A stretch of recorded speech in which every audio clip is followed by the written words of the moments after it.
Hello friends, new friends, and friends I've not yet met. My name is Samantha and I'm the Wandering Witch YYC. Thank you so much for being here. If you're new to my channel, merry meet. May I kindly ask also, if you have not already done so, that you hit the subscribe button to subscribe to my channel. It helps me out a lot. If you do like the content of this video, hit the thumbs up. Let me know you like it. Your feedback is always appreciated. Listen, van life, either part-time or full-time, comes with limited space. The space inside the Dodge Grand Caravan, as you know, is exceptional. Everything that I need to go camping has a permanent space in the van. What I was struggling with is the heavy, bulky items that you don't need access to when you're in the van, yet are essential for comfort when you're stationary at a campsite. So I began researching ways to avoid having to load all the bulky items when I'm heading out, unload all the bulky items when I get away, and that research brought me to rooftop cargo boxes. So in this video, I'd like to go over the rooftop cargo box I use, the dimensions of that box, and hopefully show you how beneficial that addition to your camping comfort can be. So without further ado, let's get started.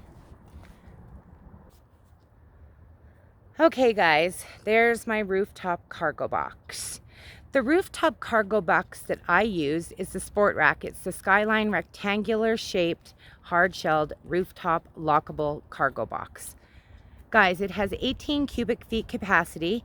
The dimensions are 54 inches long by 39 inches wide by 19.5 inches high. It's definitely made from the durable, weather-resistant material, and it obviously, as you can see, has the passenger side opening for easy loading and unloading. The lid, which I will show you in a minute, it will simply fold down with the hinges on each side, and you just push those in. It closes, and then it overlaps there with that lower portion there. So it basically creates a strong waterproof seal. Basically, guys, to access the rooftop cargo box, I use my stool, which I purchased off Amazon. It's a 13-inch foldable. So it has a 300-pound load capacity, so it's super sturdy and stable. And it folds up to basically nothing. So I just stick it right behind the passenger seat of the van. And then when I get stationary at camp, I simply just put it out, and that's how I access the cargo box. So let's get up there so I can show you the space inside the box. It's really, truly unbelievable. So basically, those are the hinges, guys. So they're really easy. You literally just pull them out to hold the box up. And I'll show you in a minute how to fold the box down. So inside is my potty, my camping table. I have 2 camping chairs in a bag. I have my zero gravity chair. There's my life jacket in there, my inflatable dinghy, and I have my 1-burner butane camp stove. And as you can see, there's still tons of room for other random items if I so decide that I need them. So basically, all I do is get up on the stool, you push in the hinge, it simply folds shut, you overlap it, and lock it up. It has 2 hooks on either side. You have to make sure those are sealed down, and there goes a plane, so sorry for the noise. And then it's got 2 locks, 1 on each side. So it's super easy to attach, guys. It uses the U-bolt bolting system. You can see them under there. So they just go under the roof rack that's already installed on the van, in through the box, and then you just screw them from the inside. So it is typically easy to use with 1 person. However, it's a bit bulky. They're not overly heavy, but they're kind of bulky and awkward. So if you have a second set of hands, I would say, you know, definitely use them if you can, because it's definitely easier with 2 people. A lot of people ask me about the handling of the van with the loaded rooftop cargo box on it. And I haven't really noticed. I mean, I get it. It's gonna, you know, shift the center of gravity of the vehicle, maybe pull to either side. But again, it's not something that I have noticed it doing. So I keep it fairly center, maybe a little bit more on the passenger side. And then the next biggest question I get is, how is gas mileage with it? So obviously, I mean, you can see it's kind of sloped down, so I guess it's kind of aerodynamic. I'm sure it affects the gas mileage a little bit.